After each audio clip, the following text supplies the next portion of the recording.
बिस्मिल्लाहिर्रहमानिर्रहीम। अस्सलाम वालेकुम डियर स्टूडेंट्स, रिसाइट दुरूद पाक।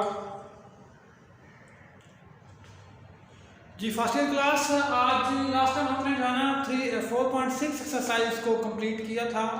4.7 एक्सरसाइज को स्टार्ट कर रहे हैं। 4.7 में पहला क्वेश्चन ये है, कहता है discuss the nature of roots of the following equation. इसमें 4 पार्ट दिए हैं अपने, 1, 2, 3 एंड 4, 4 पार्ट दिए हैं। नेचर ऑफ रूट्स बतानी है। नेचर ऑफ रूट्स का मतलब क्या है जी, थोड़ी सी तवज्जो करें।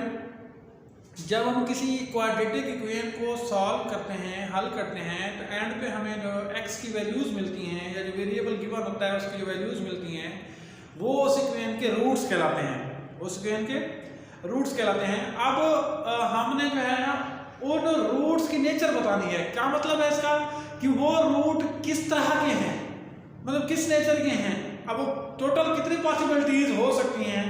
देखिए जी, हमारे पास टोटल जो है नंबर जो होते हैं आमतौर पर दो टाइप के होते हैं। एक या तो कॉम्प्लेक्स होते हैं, कॉम्प्लेक्स, और कॉम्प्लेक्स का ही हिस्सा होते हैं रियल, रियल और कॉम्प्लेक्स। बेसिकली हर नंबर कॉम्प्लेक्स होता है, सबसे बड़ा सेट कॉम्प्लेक्स नंबर का सेट होता है और रियल उसका पार्ट है, तो उसमें से हम रियल निकालते हैं। अब रियल और कॉम्प्लेक्स दो टाइप के नंबर होते हैं। रियल में तमाम के तमाम जितने भी नंबर्स के सेट आप लोगों ने पढ़े हुए हैं अब तक, natural number, whole number, even number, odd number, prime number, rational, irrational, integer, जो जितने भी नंबर पढ़े हुए हैं वो सारे के सारे रियल में आते हैं। ठीक है जी। और कॉम्प्लेक्स में जिसमें आयोटा आ जाए या माइनस के किसी नंबर के ऊपर स्क्वायर रूट आ जाए तो वो भी कॉम्प्लेक्स होता है। ठीक है जी। अब कॉम्प्लेक्स नंबर, रियल नंबर, और अब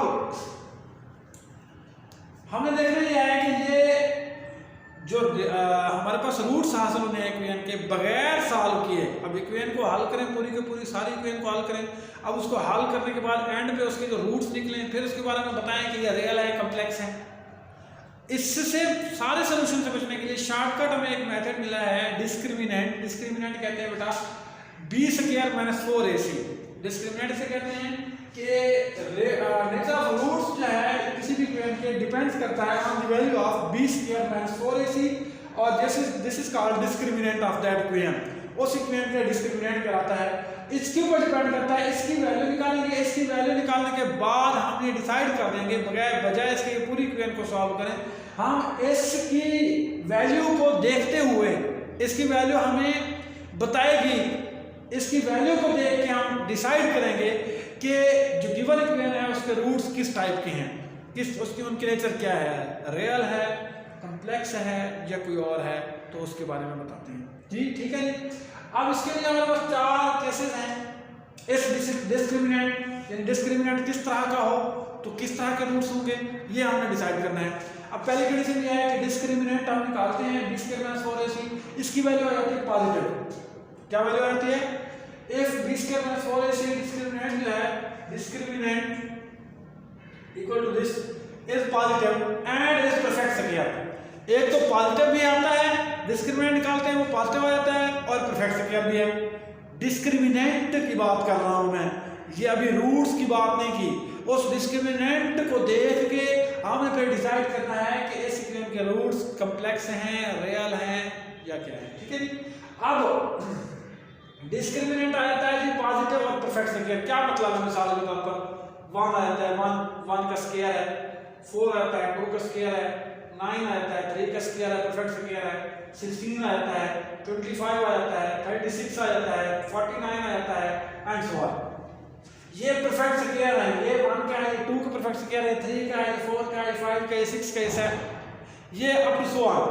यानी अगर इस तरह के कोई नंबर हमें डिस्क्रिमिनेंट मिल जाता है, डिस्क्रिमिनेंट हम फाइंड करते हैं और वो इस टाइप का मिल जाता है, पॉजिटिव भी है और किसी नंबर का परफेक्ट स्क्वायर भी है। अगर वो पॉजिटिव भी मिलता है और परफेक्ट स्क्वायर भी मिलता है तो हम कहेंगे कि वो जो गिवन इक्वेशन है उसके जो रूट्स हैं उनकी नेचर है रैशनल और अनइक्वल। यानी दो रूट्स निकलेंगे। क्वाड्रेटिक अगर इक्वेशन है, अगर क्वाड्रेटिक इक्वेशन है तो उसके दो रूट्स निकलेंगे और दोनों जो है एक तो रैशनल होंगे और दूसरा अनइक्वल होंगे। हम इनको रियल भी कह सकते हैं। रियल की 2 टाइप्स होती हैं, रियल की 2 टाइप्स होती हैं। एक रैशनल होते हैं जिनको हम क्यू से जाहिर करते हैं, और एक होते हैं इरैशनल जिनको हम क्यू डैश से जाहिर करते हैं। रैशनल और इरेशनल। रैशनल इरेशनल के बारे में आपको पता है, पहले आप लोग फर्स्ट चैप्टर में इसको पढ़ चुके हैं, नहीं पढ़ा तो ठीक है, तो जब पढ़ेंगे तो आपको पता चल जाएगा। इसकी डिटेल है रैशनल इरेशनल की। तो रियल के दो हैं, रैशनल और इरेशनल। हमने ये बताना है कि ये पहली बात यह है कि यहाँ से ये बात क्लियर हो गई कि जब डिस्क्रिमिनेंट पॉजिटिव आ जाए, अभी ये बात नहीं देखी परफेक्ट स्क्वायर वाली, सिर्फ पॉजिटिव पता चल जाए, इसमें इट मींस के रूट्स रियल है, इट मींस के रूट्स जो है उसके के रियल है। अब उसकी अगली बात भी बता रहे हैं, एक तो रियल हो गए, अगली बात अगर वो परफेक्ट स्क्वायर है इसमें से है तो हम कहेंगे कि वो रूट्स रैशनल भी हैं। ठीक है, अगली एक बात और पता चल गया हमें कि उससे अगला स्टेप भी पता चल गया, एक तो रियल है, ठीक है, ये रियल है, रियल के आगे दो टाइप्स होते हैं, उसको भी पता चल गया कि ये रैशनल है, इरेशनल है। ठीक है जी, उसके बाद ये परफेक्ट स्क्वायर अगर इस तरह का डिस्क्रिमिनेंट आ जाता है तो हम कहेंगे रूट्स रैशनल हैं और अनइक्वल हैं। दूसरी केस क्या है जी, दूसरी में डिस्क्रिमिनेंट अगर पॉजिटिव है और परफेक्ट स्क्वायर नहीं है, परफेक्ट स्क्वायर ना हो, मिसाल के तौर पर कैसे 2 आ जाए, 3 आ जाए, 5 आ जाए, 6 आ जाए, 7 आ जाए, 8 आ जाए, 10 आ जाए, 12 आ जाए, 11 आ जाए, 12 आ जाए, 16, यानी इस तरह का नंबर आ जाए जो परफेक्ट स्क्वायर नहीं है, किसी चीज का परफेक्ट स्क्वायर नहीं है। ठीक है, तो इस तरह का अगर नंबर आ जाता है पॉजिटिव है और परफेक्ट स्क्वायर नहीं है, परफेक्ट स्क्वायर नहीं है डिस्क्रिमिनेंट, तो रूट्स उसके इरेशनल होंगे और अनइक्वल भी होंगे। रूट्स उसके क्या होंगे, इरेशनल और अनइक्वल।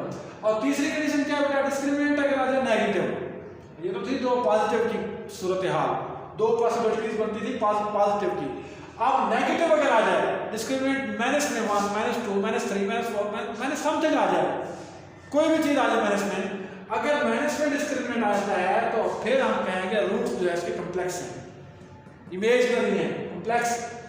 ठीक है जी, और है भी अनइक्वल भी हैं जी। उसके बाद चौथी कंडीशन ये है कि डिस्क्रिमिनेंट इक्वल टू 0 आ जाए। अब ये भी तो हो सकता है, पॉसिबल है कि ग्रेटर देन 0 ना हो, लेस देन 0 भी ना हो, पास 0 आ जाए, डिस्क्रिमिनेंट हम फाइंड करें और 0 बन जाए, ऐसा भी तो हो सकता है, पॉसिबिलिटी है, ये चांस है, हाँ हो सकता है। तो इस तब जो है रूट्स की नेचर किस तरह होगी, तो तब जो रूट्स की नेचर है वो रियल होंगे और इक्वल होंगे, रिपीटेड होंगे, इक्वल होंगे।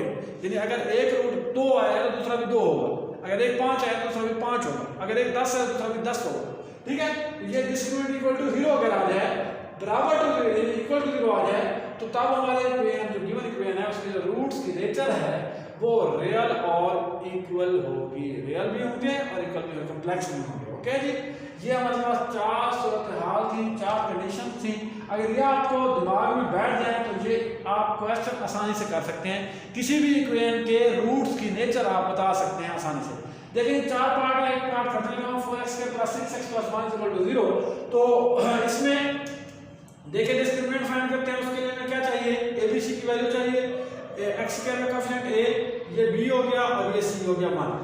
तो डिस्क्रिमिनेंट को होता है b स्क्वायर - 4ac, ABC की वैल्यूज रिप्लेस की इसमें, तो ये 6 का स्क्वायर b 6 है और ये 4ac पुट की वैल्यूज और ये आ रहा है 20। डिस्क्रिमिनेंट में क्या मिल रहा है, 20 मिल रहा है, डिस्क्रिमिनेंट मिल रहा है 20।